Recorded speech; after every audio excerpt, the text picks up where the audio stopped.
आप सभी मसीह भाई बहनों को जय मसीह की। प्रभु आप सभी को आशीष दे।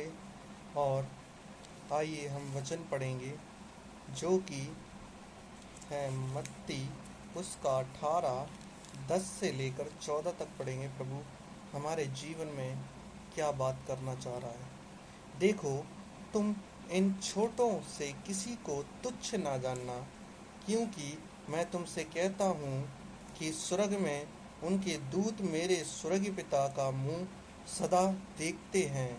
क्योंकि मनुष्य का पुत्र खोए हुओं को बचाने आया है। तुम क्या सोचते हो, यदि किसी मनुष्य की 100 भेड़ें हों और उनमें से एक भटक जाए, तो क्या वह 99 को छोड़कर और पहाड़ों पर जाकर उस भटकी हुई को ना ढूंढेगा?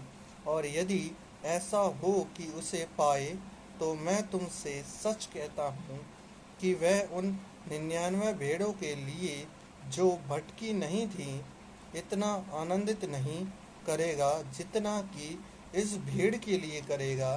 ऐसा ही तुम्हारे पिता की जो स्वर्ग में है, यह इच्छा नहीं कि इन छोटों में से एक भी नष्ट हो। प्रभु इस वचन के जरिए आप सभी को आशीष दे। प्रभु इस वचन में कह रहा है कि एक खोई हुई भेड़ का दृष्टांत दे रहा है कि एक चरवाहा है और उसकी 100 भेड़ें हैं, और 100 भेड़ों में से एक भेड़ क्या हो गई है? खो गई है। तो क्या है कि वो 99 भेड़ों को छोड़कर उस एक भेड़ के पीछे जाएगा?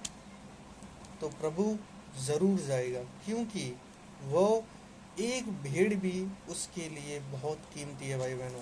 इसलिए क्या है कि हमें सभी लोगों को इस वचन को पहुंचाना है, उनको बताना है प्रभु के विषय में कि हमारा प्रभु सब कुछ करने वाला प्रभु है और वो सारे काम कर सकता है। वो हमारा राजा है, वो हम पर राज्य करता है। इसलिए भाई बहनों, क्या करना है हमें? यदि उसकी कोई भी एक भेड़ भटक जाती है तो वो क्या करता है? बहुत ही दुखी हो जाता है। हमारा जो राजा है, हमारा प्रभु है, हमारा पिता जो है, वो हमसे क्या हो जाता है? बहुत ही ज़्यादा निराश हो जाता है यदि हम भटक जाते हैं। लेकिन उसे हमारी चिंता होती है भाई बहनों।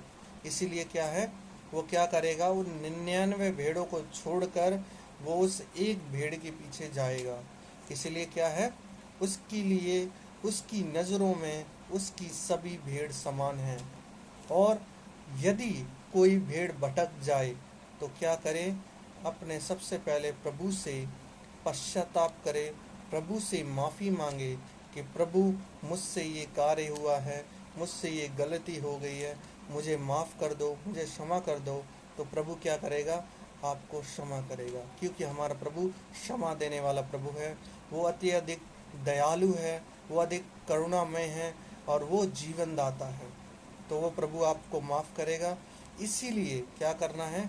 आपको पश्चाताप के बाद वह काम दूसराई से नहीं करना है, आपको फिर से भटकना नहीं है और प्रभु की राहों पर चलते रहना है, उसकी आज्ञाओं को फॉलो करना है और प्रभु के प्रेम में सदा लगे रहना है और प्रभु के कार्य को आगे बढ़ाना है, उसके नाम को आगे लेकर जाना है और उसके नाम के स्तुति और प्रशंसा करनी है।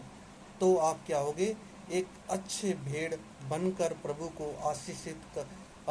एक आशीष का कारण बनोगे सभी के लिए। जो दूसरे लोग हैं आपसे क्या करेंगे? सीखेंगे कि वो व्यक्ति कितना अच्छा है, वो हमेशा सत्य बोलता है और उसके जीवन में हमेशा खुशियों का आवास रहता है।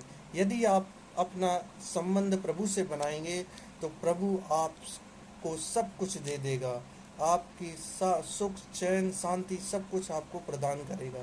इसलिए प्रभु से अत्यधिक प्रेम करें और इस वचन के जरिए आप सभी को जय मसीह की। प्रभु आप सभी को आशीष दे इस वचन के जरिए। आमीन।